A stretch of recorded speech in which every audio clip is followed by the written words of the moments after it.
श्री जनाबाई जी जहां ठाकुर जी के साथ लीला करते थे,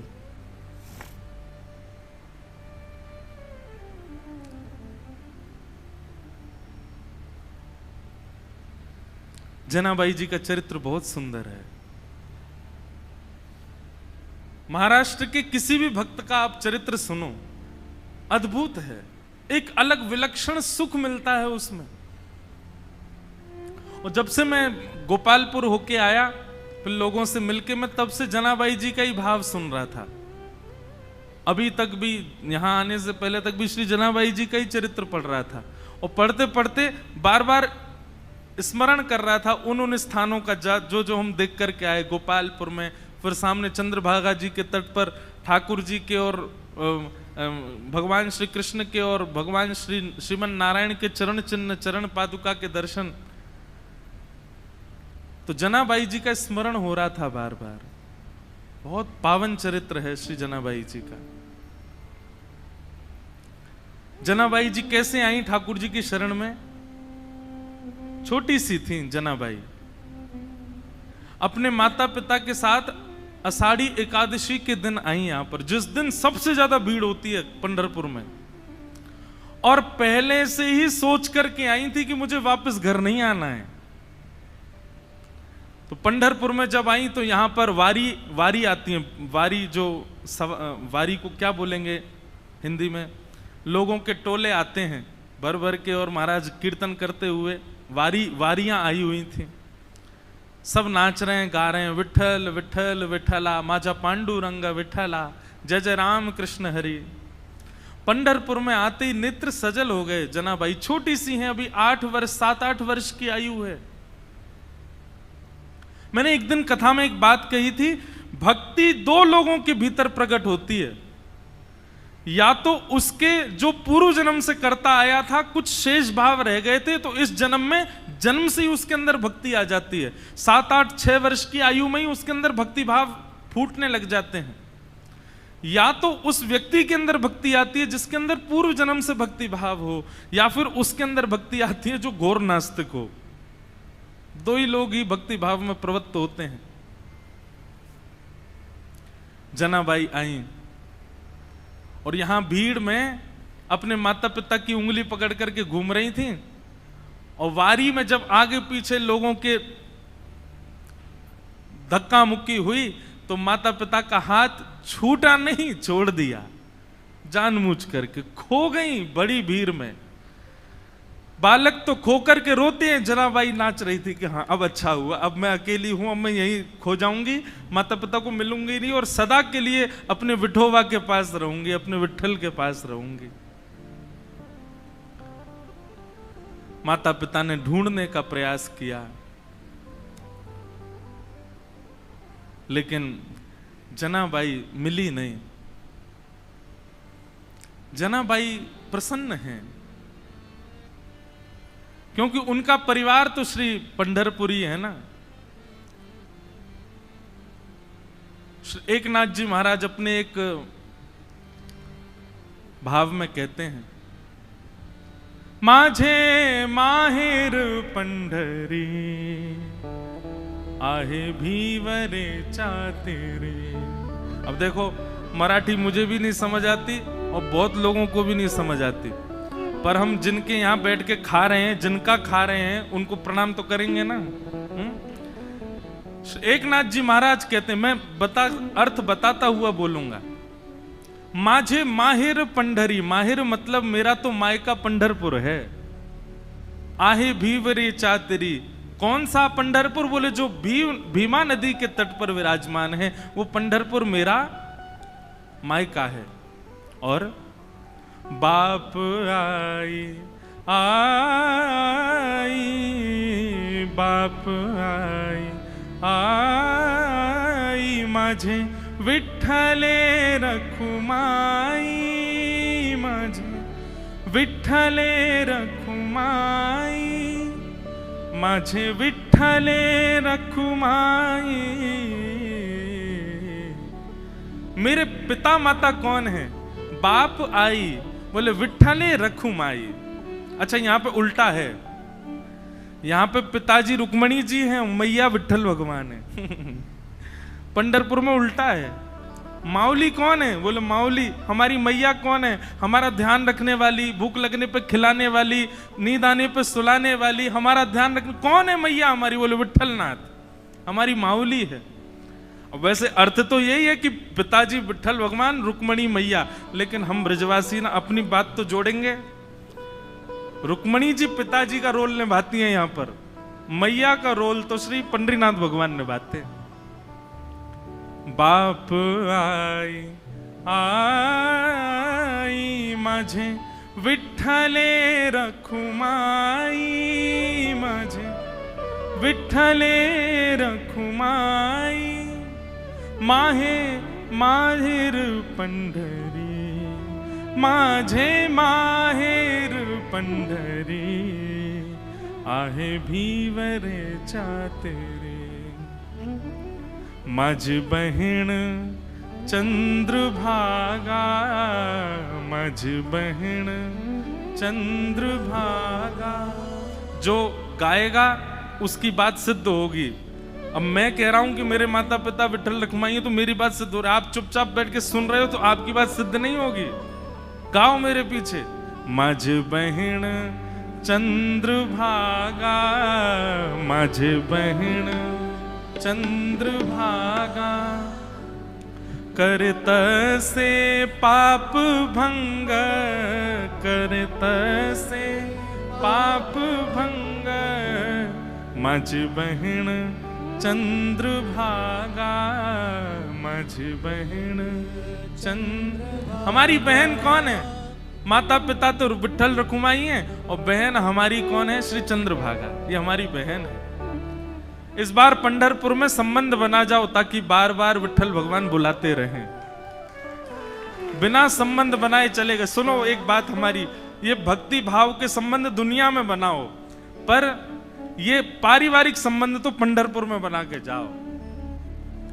ठाकुर जी से कह देना मैया हम जा रहे हैं, अपने अपने काम पे जा रहे हैं, पैसा कमाने जा रहे हैं, बढ़िया अपना व्यापार बड़ा करने जा रहे हैं। और जब पैसा बहुत कमा लेता है बेटा तो माँ खुश होती है ना, हे पंडरीनाथ आप खुश हो जाना। और आप अपनी खुशी कैसे बताना? हमको पंढरपुर बुला के बता देना कि आप बहुत खुश हो।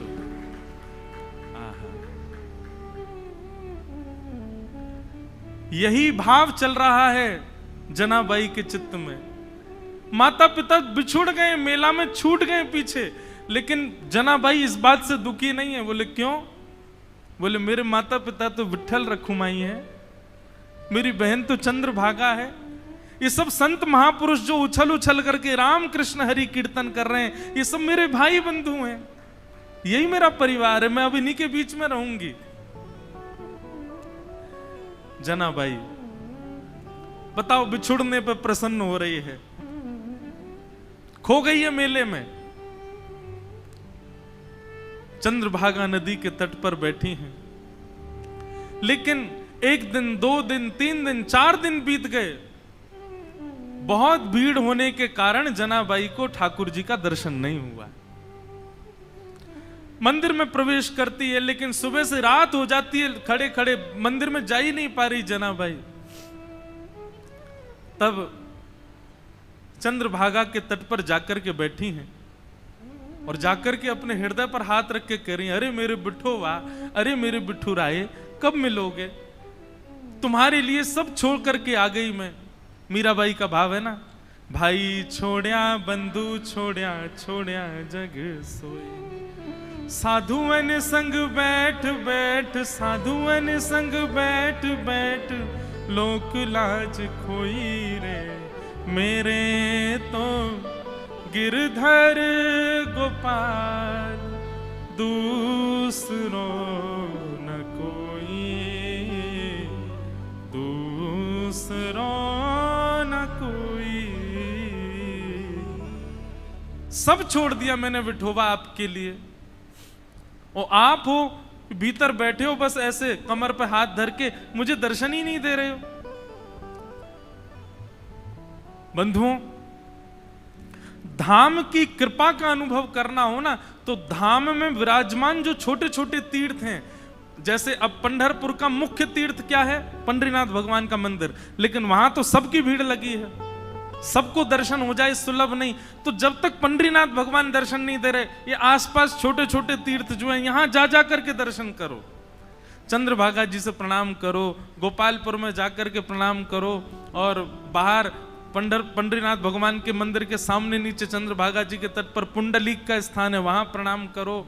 ये विष्णुपदी जाकर के प्रणाम करो। पंढरपुर की 2-2.5 किलोमीटर की परिक्रमा, वो परिक्रमा कर प्रदक्षिणा करके प्रणाम करो।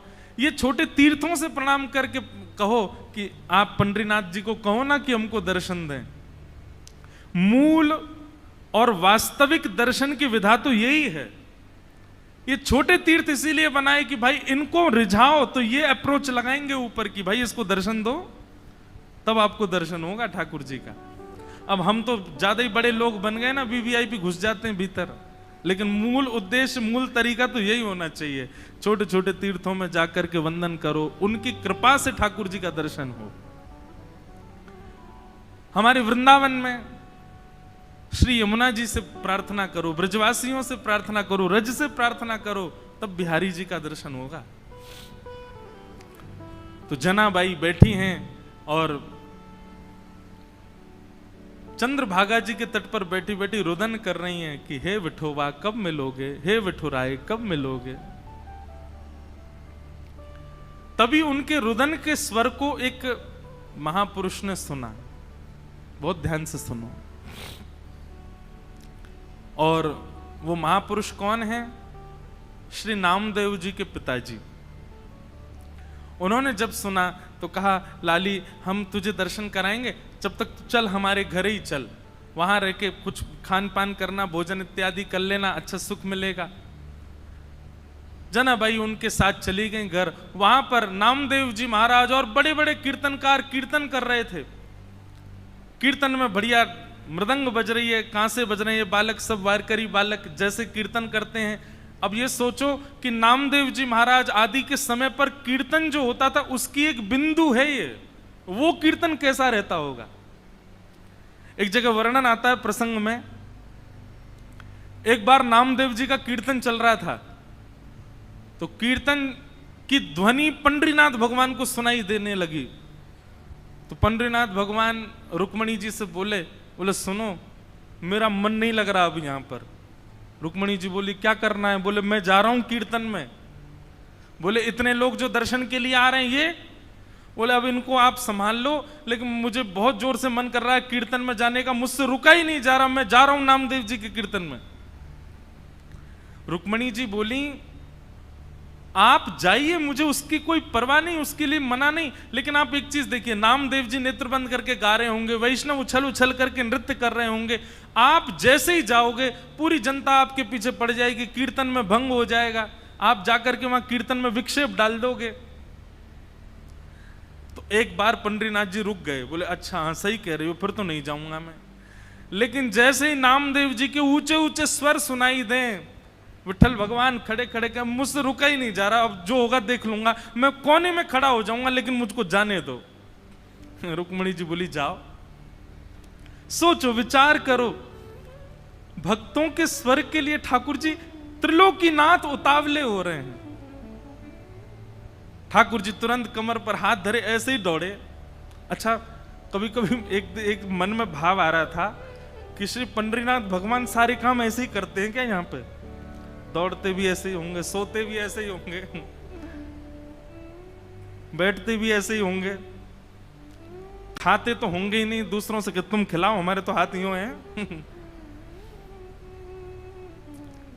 पंडरीनाथ भगवान पीतांबरी पहने, गले में सुंदर माला है और ये मुकुट धारण किए, मत्स्याकृत मछली के आकार के कुंडल, और दौड़ रहे हैं नामदेव जी के कीर्तन की ओर। असंख्य भीड़ लगी है।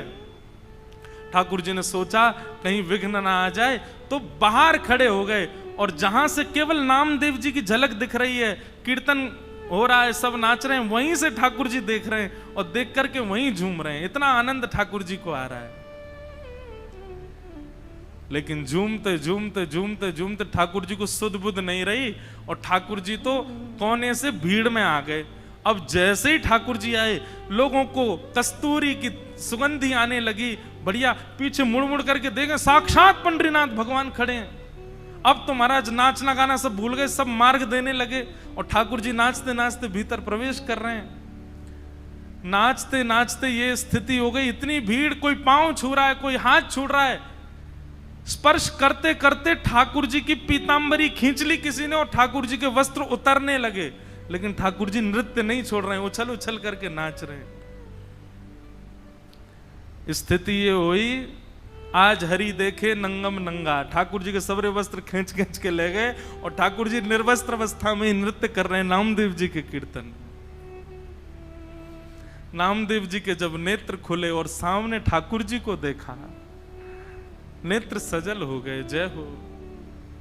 कभी कभी संशय होता है, नाथ हम आपके भक्त हैं कि आप हमारे भक्त हो।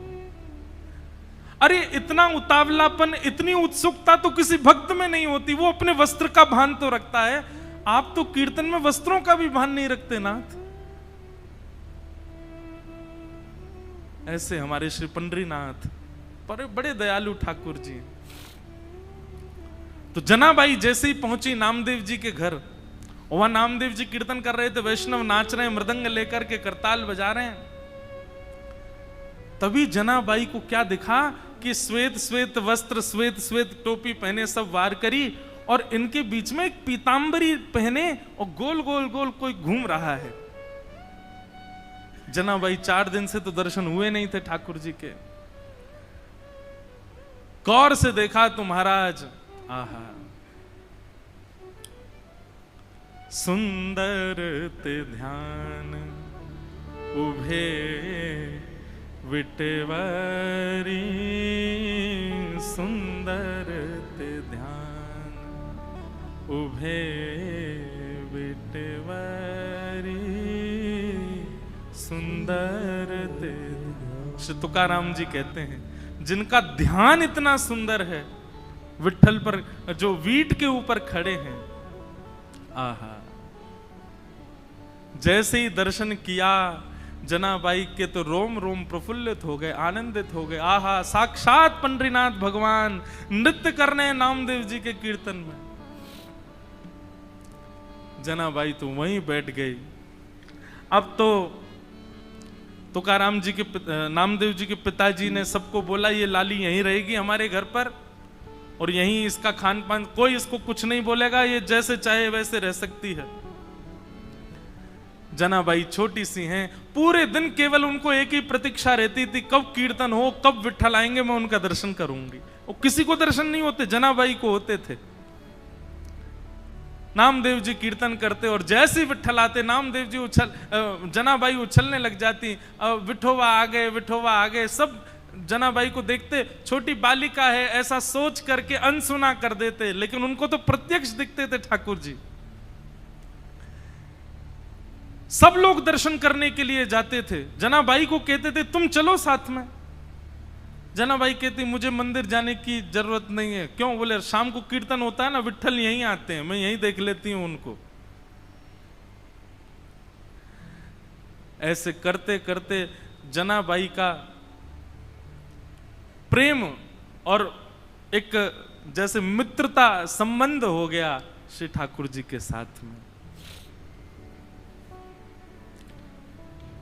पूरे दिन सेवा करती और सेवा करने के बाद शाम को बैठ कर के ठाकुर जी का चिंतन करती, ठाकुर जी के लिए प्रसाद क्या बनाना है, क्या सिद्ध करना है, ये सब विचार करती जनाबाई।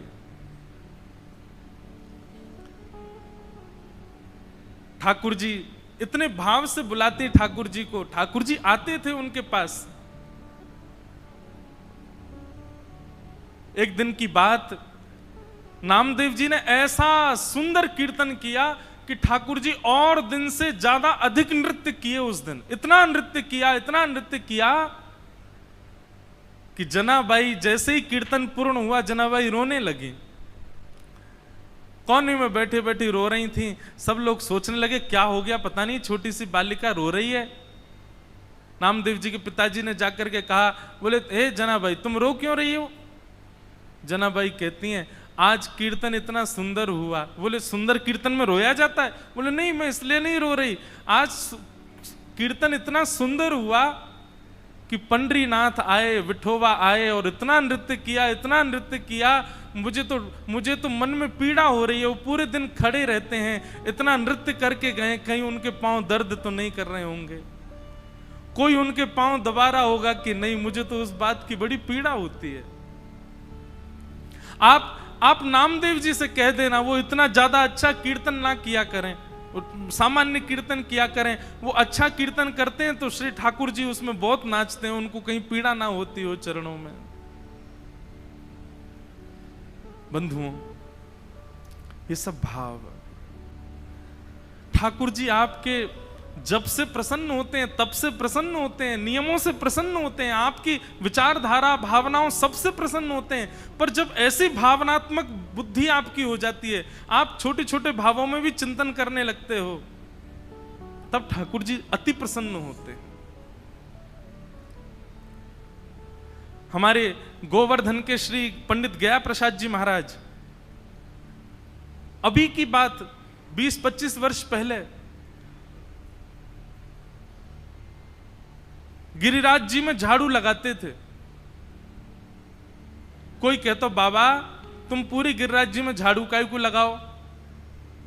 तो बाबा ब्रज भाषा में बड़े भाव से बोलते, कहा बताऊं, जे नंद जी को लाला माने नाए, नंगे पाम डोले पूरे ब्रजमंडल में, और नंगे पाम डोलतो गिरिराज जी पे आतो होएगो, तो यहाँ पे ये कंकड़ पत्थर और ये कांटे बाकी पामन में लग जाते होंगे, फिर रोतो जातो होगो, यशोदा मैया को बतातो होगो, या मेरे मन में तो भाव आवे कि मैं झाड़ू लगाए कि सबरे कंकड़ पत्थर और सबरे कांटे इनको किनारे कर दूं, कहीं नंद जी को लाला आवे तो बाकी पामन में कहीं कोई कठोर वस्तु लग नहीं जाए।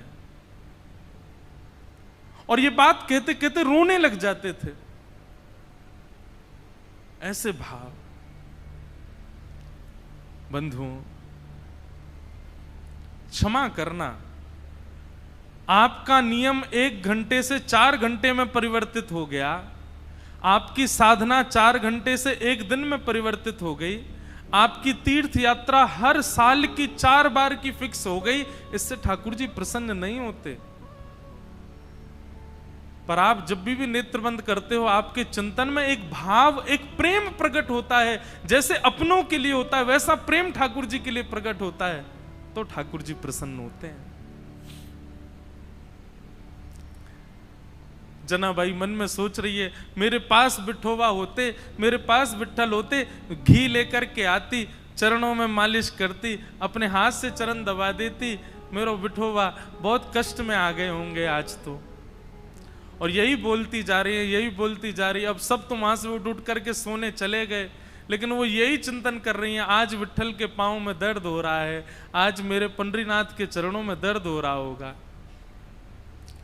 ये भाव मन में सोच ही रही थी कि इतने में ही पीताम्बरी पहने, कटी पर हाथ धरे, सुंदर सांवल वर्ण ठाकुर जी का श्री पंडरीनाथ भगवान वहीं प्रकट हो गए, और प्रकट होकर के जनाबाई के सामने बैठ करके पांव आगे पसार दिए। बोले रो क्यों रही हो? तो फिर दबाओ हमारे चरण। आपको अगर लग रहा है कि हमारे पैरों में पीड़ा हो रही तो दबाओ ना। आहा, जनाबाई, छोटी सी जनाबाई अपने हाथों से ठाकुर जी के चरण दबा रहे हैं।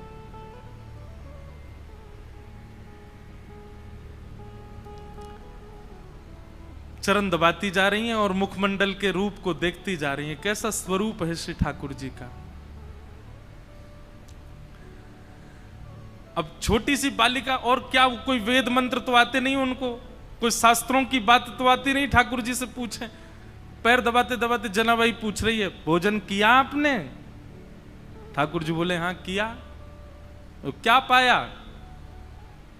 बता दिया जो भी बनता है। अब मंदिर में जो भी बनता, मुझे तो पता नहीं क्या बनाते हैं, मंदिर में जो भी बनता ठाकुर जी बताए। बोले इसकी सब्जी बनी थी, जे चावल बने थे, रोटी बनी थी और पूरन पोली बनी थी, और यही बनती महाराष्ट्र में। और क्या बनता है?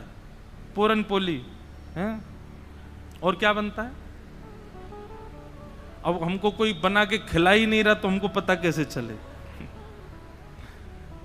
हम तो अपने महाराज संग लेके आए, बेचारे वो रोज दाल चावल रोटी सब्जी बना देते, वही पाले रहे हैं।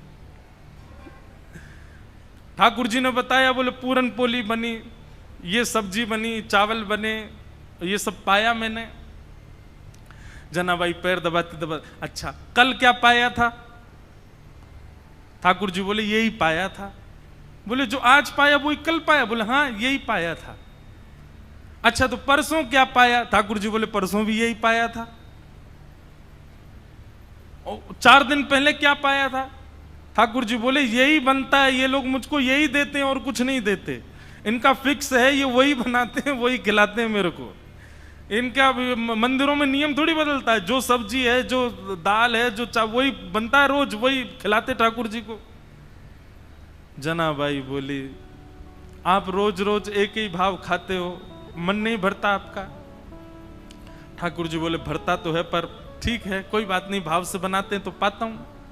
जनाबाई बोली मैं कुछ नया बना के पवाऊं तो? ठाकुर जी बोले तुम बनाओगी? बोले अभी बना के लाऊं, आप बस बैठो मैं लेके आती हूं। जनाबाई रात में ही गई, महाराज सुंदर रसोई सिद्ध करी, सुंदर नए नए पकवान बनाए, नई नई सामग्री बनाई और सामग्री बना के थाल में सजा। आधी रात सब सोए हैं पंढरपुर में, और वहां गोपालपुर के ऊपर के स्थान आज हम गए थे तो वहीं के चिंतन आ रहा है, वहां ठाकुर जी बैठे हैं, ठंडी ठंडी हवा चल रही है और जनाबाई ने लाके थाली सामने रख दी। ठाकुर जी को कहा पाओ। ठाकुर जी पा रहे हैं प्रेम से, और बड़ा सिर हिला हिला करके चटकारे मार मार करके पा रहे हैं। बोले आहा आज तो नया नया भोजन मिला है। जनाबाई तेने तो आज आनंद कर दिया, इतना सुंदर भोजन बनाया। बीच बीच में ठाकुर जी इतनी जल्दी खाते हैं कि अपने वस्त्रों पर गिरा देते हैं। तो जनाबाई कहती है अरे आराम से खाओ, कहाँ जाना है? बोले तुमको क्या पता, अभी 3:30 बजे मंगला आरती होनी है, मुझे पहुंचना है अभी वहां पर। ठाकुर जी प्रेम से पा रहे हैं। बीच बीच में जनाबाई का इच्छा होती है, मन होती है कि मैं खिला दूं एक ग्रास, लेकिन अभी भय लग रहा है मन में कि कहीं मैंने कहीं हाथ बढ़ा दिया तो कहीं ठाकुर जी नाराज तो नहीं हो जाएंगे। ठाकुर जी ने प्रसाद पाया, बोले जनाबाई कल फिर आऊंगा, बढ़िया बना के रखना कुछ अच्छा, फिर पाऊंगा कल, अभी जाता हूं, हाँ मंगला की समय हो गई। ठाकुर जी दौड़े आए, सीधे महाराज घंटे घड़ियाल बजने लगे और मंगला आरती शुरू। 3:30-4 बजे से ही ठाकुर जी का अभिषेक होने लगा। 1 दिन 2 दिन 3 दिन 4 दिन 5 दिन बीत गए। रोज ठाकुर जी रात में चले जाते हैं और प्रसाद पाके आते हैं। रुक्मणी जी आई एक दिन मंदिर में, और यहां बस शयन की तैयारी हो रही थी। रुक्मणी जी आकर के बोली, वो भी ऐसी खड़ी हैं, ऐसी बोली होंगी, कहां जाते हो आप रात को? ये इतनी रात को कहां जाते हो आप, सही सही बताना। ठाकुर जी बोले गोपालपुर जाता हूं, वहां पर एक मेरी भक्त है जनाबाई, ये मंदिर में तो रोज एक सा ही बना देते हैं, वहां पे बड़ा नया नया बनाती है, वो खाने में बहुत सुख मिलता है, वहां जाता हूं भोजन करने। रुक्मणी जी बोली अच्छा इतना अच्छा भोजन बनता है कि रोज जाते हो? बोले हाँ, वो बड़े भाव से बनाती है। रुक्मणी जी बोली हमको भी ले चलो, हमको भी खिला लाओ। ठाकुर जी बोले लेके चलूंगा लेकिन खिलाऊंगा नहीं, खाऊंगा तो अकेला मैं। वो छोटी सी है, छोटे छोटे उसके हाथ हैं, वो छोटे छोटे हाथ से थोड़ी सी दाल बनाती है, थोड़ी सी सब्जी बनाती है, एक ही पूरन पूली बना पाती है बेचारी। और तुम चलोगी तुम्हारा भी पेट मेरा भी पेट, उसको बहुत श्रम हो जाएगा, उसको इतना नहीं बनवाना भोजन। चलो साथ में, लेकिन दूर खड़ी रहना, देखती रहना, और बीच में भी मत आना, वो सहजता उसकी खत्म हो जाएगी, वो तुमको देख के फिर बनावटी बात करेगी। रुक्मणी जी बोली ले चलो, कुछ खिलाना नहीं, नहीं आऊंगी बीच में, लेकिन ले तो चलो, मैं भी तो देखूं ऐसा क्या, ऐसा उसका क्या भाग्य कि पंडरीनाथ रात में जाते हैं। रुक्मणी जी गई हैं, दूर खड़ी देख रही हैं, जनाबाई थाल लेकर के आई है, ठाकुर जी प्रेम से पा रहे हैं। ठाकुर जी पाते, आज ही जनाबाई के मन में आया, बोले आज तो मैं अपने हाथ से खिला के मानूंगी। रोज तो ये मैं डर के मारे नहीं खिला पाती। ठाकुर जी जिम रहे थे बढ़िया प्रेम से, और चटकारे अपनी उंगलियां चाट चाट करके बढ़िया, आहा बहुत अच्छा बना है। दूर खड़ी रुक्मणी जी के नेत्र सजल हो रहे हैं। ये सौभाग्य तो मुझे भी नहीं मिला कभी, जैसा सौभाग्य जनाबाई को दे रहे हैं। बीच में जनाबाई के मन में भाव आया, आज तो मुझे खिलाना ही है। तभी एक सामग्री उठाकर जनाबाई कहती, बिठोबा ये तो पाओ। और ऐसे खाने में तल्लीन थे ठाकुर जी। ठाकुर जी ने भी विचार नहीं किया, ठाकुर जी ने भी मुख खोल दिया, हाँ खिलाओ। और जनाबाई ने जैसे ही अपना मुख अपने हस्त कमल से सामग्री ठाकुर जी के मुख में दी है, जनाबाई का हाथ वहीं रुक गया, ठाकुर जी का मुख वहीं रुक गया, दोनों के नेत्र सजल। और दूर खड़ी रुक्मणी जी भी कह रहे हैं, धन्य है जनाबाई, धन्य है, इनका सौभाग्य देखो, ठाकुर जी साक्षात इनके हाथों से पा रहे हैं। ऐसा भाव। रुक्मणी जी नतमस्तक हो गई, मन में विचार करने लगी कि मैं भी जनाबाई से मित्रता कर लूं, इनके बहाने मुझे भी ये सुख मिल जाया करेगा। जो सुख लक्ष्मी जी को भी नहीं है वो जनाबाई को दे रहे हैं ठाकुर जी।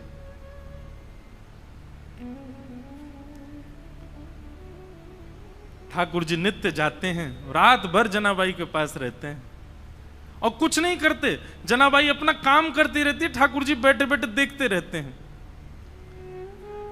बंधुओं, भक्ति जब अपनी स्थिति में आएगी, जैसे मैंने आज प्रारंभ में कहा ना, एक माइलस्टोन, एक बात याद रखिएगा, आपका नाम जब, आपकी साधना, आपका कथा श्रवण, आपका नित्य भगवत स्मरण, उसमें एक बहुत विशेष माइलस्टोन जो आएगा वो ये कि एक दिन आप अपने भावों को शब्द में परिवर्तित करके गाने लग जाओगे।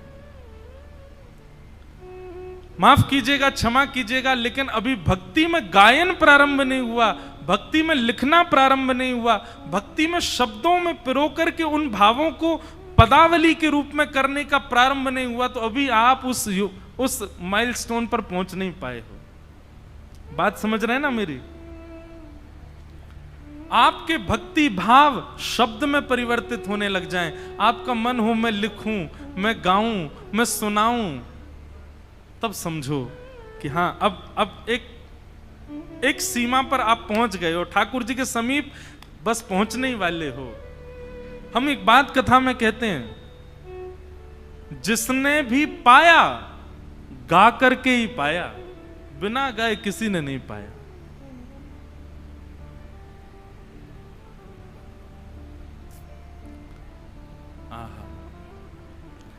मीराबाई गाती हैं, सूरदास गाते हैं, गोस्वामी तुलसीदास गाते हैं, सबने गाया है। आपका भजन, आपकी साधना जब तक गायन में परिवर्तित ना हो, समझना अभी ठाकुर जी दूर हैं आपसे। प्रयास किया करो, उल्टा सीधा ही लिखा करो, लेकिन अपने भावों को पद में लिखने का। कल हम वृंदावन रसामृत पद गा रहे थे, कोई अपनी योग्यता नहीं बता रहा हूं मैं, क्षमा करना, मैं हूं भी नहीं इस लायक, पर पद गाते गाते अंतिम पंक्ति लिखी हमने ठाकुर जी के लिए, श्री पंडितनाथ। और ये हर बार ही ऐसा होता है, जगन्नाथपुरी गए तो वहां पर भी भल भद्र और सुभद्रा संग विराजे ब्रज के नाथ, रथ आरूढ़ भये नंद नंदन, कहलाए जगत के नाथ, वृंदावन प्यारो वृंदावन। द्वारिका में कथा हुई तो वहां के भाव आ गए। वहां का भाव क्या था? विप्रधेनु संतन के कारण, रण छोड़ो ब्रजनाथ। क्यों रण छोड़ करके गए ठाकुर जी? क्योंकि जरासंध जो था वो ब्राह्मणों की सेना लेकर के आ गया था, ब्राह्मणों को अनुष्ठान पर बैठा करके आया। ठाकुर जी ने मन में विचार किया, 17 बार तो हरा दिया इसको, लेकिन अब की बार हराया तो ब्राह्मणों का जो अनुष्ठान है वो निष्फल हो जाएगा, ये ब्राह्मणों का वध कर देगा। तो ब्राह्मणों की रक्षा के लिए विप्रधेनु संतन के कारण, रण छोड़ो ब्रजनाथ, गोमती तट द्वारवती पधारे। द्वारिका का शास्त्रीय नाम द्वारावती है। क्या है? गोमती तट द्वारवती पधारे, गोमती तट द्वारवती पधारे, कहलाए द्वारिका नाथ, वृंदावन प्यारो वृंदावन। अब कल पंढरपुर आए तो पंढरपुर आकर के नया भाव आया। क्या? पुंडलीक की सेवा भाव सो रीझे रुक्मणी नाथ, पुंडलीक की सेवा भाव सो रीझे रुक्मणी नाथ। निज कर दिए कमर पर ठाड़े, निज कर किए कमर पर ठाड़े, कहलाए विठल नाथ, वृंदावन प्यारो वृंदावन। ये बात हम क्यों कह रहे हैं? आपकी भक्ति जिस दिन शब्दों में परिवर्तित हो जाए, जिस दिन गायन में परिवर्तित होता है, जिस दिन भावों में परिवर्तित हो जाए, समझ जाना अब ठाकुर जी मिलने का मन बना चुके हैं आपसे। जनाबाई की यही स्थिति हो गई है। पूरे दिन तो नामदेव जी के घर में सब काम करती हैं, झाड़ू पोंछा बर्तन खान पान सबकी सेवा करती हैं, और रात्रि में चक्की पीसती हैं। और चक्की की जो घर घर घर आवाज आती है, उस घर घर घर आवाज को ही ताल बना करके जनाबाई पद गाती हैं। पद, अब मुझे जनाबाई का कोई पद याद नहीं। मैं पंढरपुर में इसीलिए पीछे रह जाता हूँ, मुझे यहाँ के भाषा का दिक्कत हो जाती है। मराठी भाषा है और कैसे गाऊं, भाव जब तक समझ नहीं आए। आज 2 बालिकाएं हैं, वो इतना सुंदर गाती हैं, रोज ठाकुर जी को आके सुनाती हैं। और मैं उनसे सुनता तो हूं, फिर मैं पूछता हूं इसका अर्थ क्या है, फिर अर्थ सोच करके सोचता हूं अब मैं गाऊंगा, लेकिन वो शब्द मुझे नहीं बैठ पाते बढ़िया से जुबान पे। तो जनाबाई पद गा रही थी आज, और महाराज ध्यान से सुनिएगा सब लोग, जनाबाई पद गा रही थी और इतने में ठाकुर जी आ गए। और ठाकुर जी आकर के मानो पीछे खंबे से टेक लगा करके और नेत्र बंद करके बड़े भाव से सुन रहे हैं जनाबाई के भाव। और केवल इतना ही नहीं, ठाकुर जी ने तुरंत कलम निकाली और पत्र निकाला, लिखने लगे जनाबाई के भावों को। बताओ, दुनिया गाती है, आप लिखते हो, जनाबाई गा रही है, ठाकुर जी लिख रहे हैं उसके पदों को। कितना सुंदर भाव। जनाबाई का भाव जैसे ही पूर्ण होवे, ठाकुर जी के और सुनाओ ना, अभी क्यों नहीं गा रही हो, और कुछ गाओ ना, इतना बढ़िया गा रही हो। जनाबाई बोली, 2 काम एक साथ कर रही हूं मैं, ये चक्की भी चला रही हूं, गा भी रही हूं, कैसे होगा इतना, मैं बालिका ही हूं, छोटी हूं अभी। तो ठाकुर जी बोले, तुम गाओ, हम चक्की चलाते हैं, तुम गाओ। और जनाबाई का हाथ में हाथ, ऊपर से जनाबाई ने पकड़ा, नीचे ठाकुर जी पकड़ करके चक्की चलाते हैं, और जनाबाई गाती है, ठाकुर जी उनके मुखमंडल को ही देख रहे हैं। आहा। एक बात कहूं बंधुओं, भक्ति का मतलब क्या है? प्रारंभ हो तो आप ठाकुर जी के पीछे पड़े रहो, लेकिन स्थिति ऐसी आवे एक दिन कि ठाकुर जी आपके पीछे पड़े रहे। ये समझो भक्ति है। आप ही उनके पीछे पड़े हो और वो उनको कोई फर्क नहीं पड़ रहा है, तो फिर ये भक्ति नहीं है, ये समझो एक तरफा प्रेम है आपका। स्थिति ऐसी हो जाए महाराज कि ठाकुर जी आपके बगैर नहीं रह पाए, ठाकुर जी को आपके बिना राजी नहीं हो, ठाकुर जी को आपके बिना व्याकुलता हो जाए, ठाकुर जी को जब तक आपकी थाली, अब कितने भी भक्तों को देखो, वहां कर्मा बाई बिना नहाए धोए खिचड़ी बनाती है, ठाकुर जी दौड़ करके आते उनकी खिचड़ी पाने। भक्ति का मूल रूप यही है कि आप ठाकुर जी का भजन करो, लेकिन एक स्थिति ऐसी आवे कि मेरा सुमिरन हरि करे, मेरी स्मृति ठाकुर जी कर रहे हैं, मेरे स्मरण में ठाकुर जी हैं।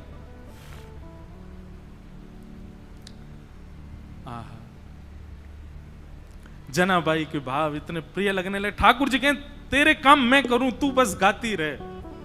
ठाकुर जी चक्की चलाते हैं वहां बैठे बैठे।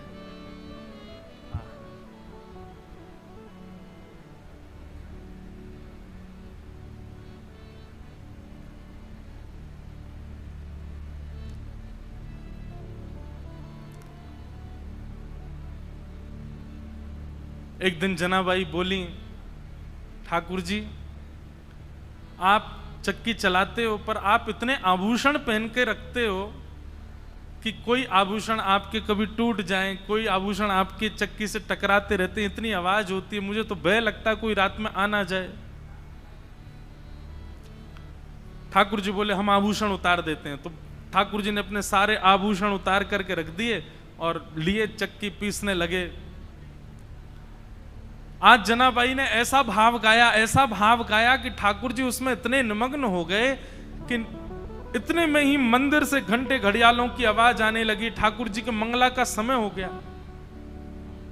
ठाकुर जी तो व्याकुल हो गए, बोले अभी भागना पड़ेगा, दौड़ना पड़ेगा, मंदिर में नहीं मिला तो महाराज बड़ा दिक्कत हो जाएगी, सब जगह ढूंढेंगे और मैं कहीं आता हुआ दिखा तो सब समझ जाएंगे मैं चलता फिरता बोलता हूं, पूरी दुनिया पकड़ लेगी मुझे, कैसे जाऊं। तो जनाबाई की एक काली सौल थी। ठाकुर जी भी श्याम वर्ण के, काली सौल और ओढ़ ली ठाकुर जी ने ऊपर से, और सीधे ठाकुर जी अपने छोटे छोटे पांव से दौड़ रहे गोपालपुर से मंदिर की ओर। मंगला का समय हो गया है, कपाट खोले उससे पहले भीतर पहुंच जाऊं। यहां रुक्मणी जी ने पीछे का दरवाजा खोल के रखा, कह जल्दी आओ भीतर, सब पहुंच गए वैष्णव जन। ठाकुर जी बेचारे मुकुट उकुट संभाले, अपना भीतर पहुंचे, भीतर जा खड़े हो गए। इतने में कपाट खुले। कपाट खुले, दो गलती हो गई ठाकुर जी से। क्या? अपने आभूषण भूल आए जनाबाई के यहां, और जनाबाई की सौल पहन के खड़े हो गए वहां पे। जैसे ही कपाट खुले, पुजारी बोले हैं ये आभूषण कहां गए, और ये पुरानी सी काली सी सौल किसकी ओढ़ रखी है। अब तो पहले कपाट खुलते हैं तो आदमी और नेत्र गाड़ करके देखते हैं ठाकुर जी को। सुबह सुबह सबके अपलक नेत्रों से सब ठाकुर जी को देख रहे हैं, और ठाकुर जी के मुख पर संकोच दिखाई दे रहा है। बोले आज तो पकड़े गए हम। इतने में ही पीछे खड़े नामदेव जी की दृष्टि पड़ी, और नामदेव जी बोले ये सौल तो कहीं देखी देखी लग रही है। और नामदेव जी के घर में ही रहती जनाबाई, उनके यहां काम कर रही हैं बेचारी, सब झाड़ू पोंछा बर्तन सब करती जनाबाई। नामदेव जी के मुख से निकल गया, ये तो जनाबाई की सौल है। आहा, ठाकुर जी लीला करके आए हैं जनाबाई के पास। अब ये बात जैसी उन्होंने कई आसपास के लोगों में ये बात सुन ली, उनके भी मन में आ गया कि ठाकुर जी जनाबाई पे कृपा करके आए। पर इतने में ही भीतर से मंदिर से आवाज आने लगी, पुजारी कहने लगे ठाकुर जी के आभूषण चोरी हो गए, किसी ने ठाकुर जी के आभूषण चुरा लिए हैं, ठाकुर जी के आभूषण नहीं मिल रहे हैं। देखो मानव कितना विचित्र है। ये उन मानवों की निंदा नहीं, हम आप सब भी होते तो हम भी यही कहते। नामदेव जी के मुख से निकला कि ये तो जनाबाई की सौल है, तो जिन लोगों ने सुना उन्हीं लोगों ने कह दिया, बोले जनाबाई की सौल है, इसका मतलब जनाबाई ही आई थी और आभूषण चुरा करके भाग गई, सौल भूल गई यहीं पर। जनाबाई ने ठाकुर जी के आभूषण चुरा लिए। सब लोग हाथ में आयुध लिए, हल्ला मचाते हुए, चिल्लाते हुए सब गोपालपुर की ओर गए। सुबह सुबह का समय, ऊपर पहुंचे, जैसे ही वहां जाकर के देखा,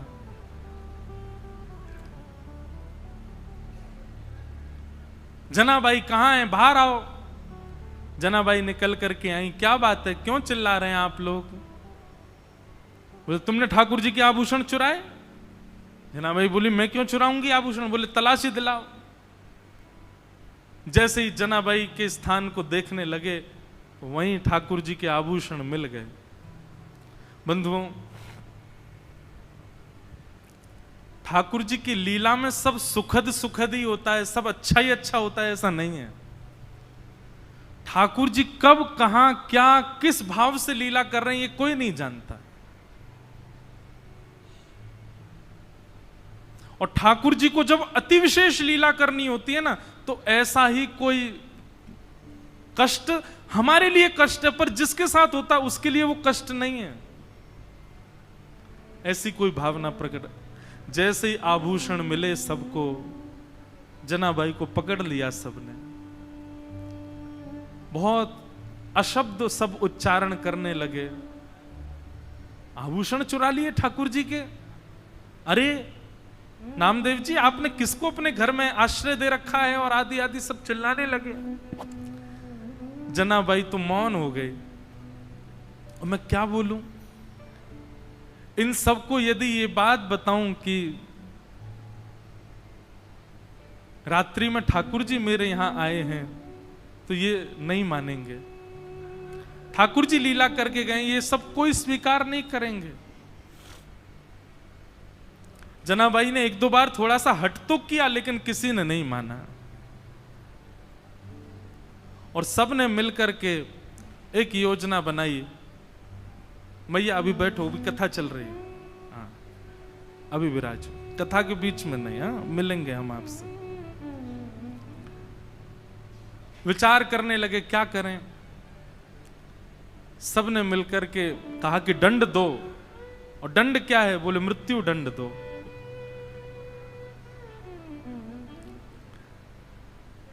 नामदेव जी मनी मन समझ गए कि ठाकुर जी अब जनाबाई को अपने अंतरंग लीला में प्रवेश देना चाह रहे हैं, इसीलिए लीला चल रही है।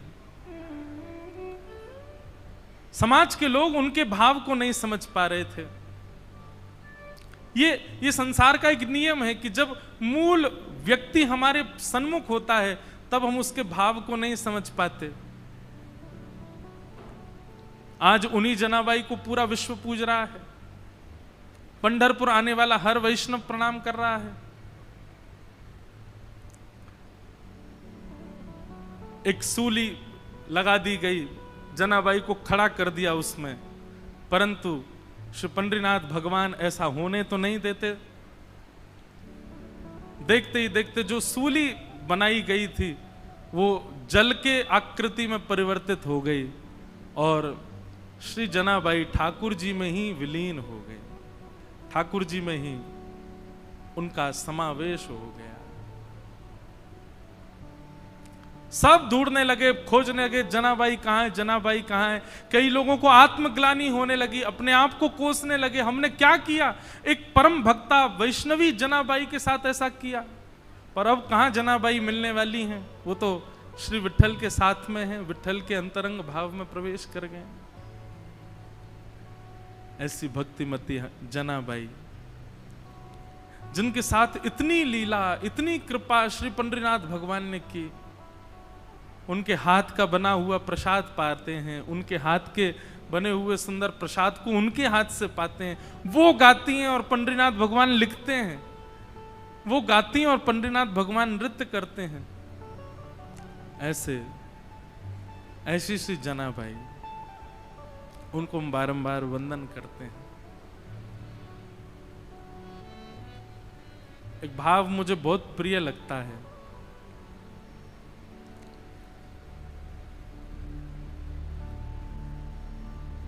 श्याम सुंदर सदा हमको प्यारे रहें, हम उन्हीं के रहें, वो हमारे रहें। श्याम सुंदर सदा हमको प्यारे रहें, हम उन्हीं के रहें, वो हमारे। दो कथाओं का प्रकथन पढ़ने में आया।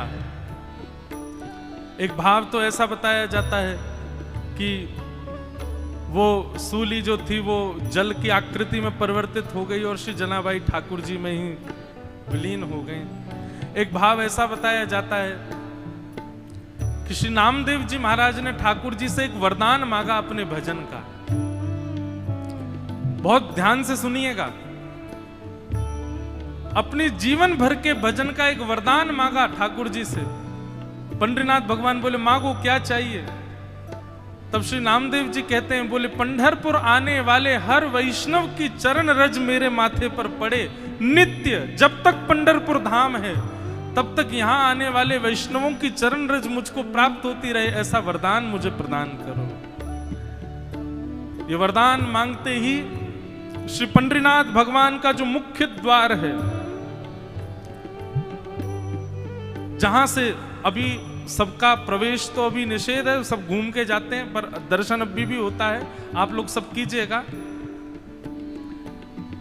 वहां स्थान से अपने आप ही पृथ्वी बीच में से अलग हो गई, गहरा गड्ढा हो गया।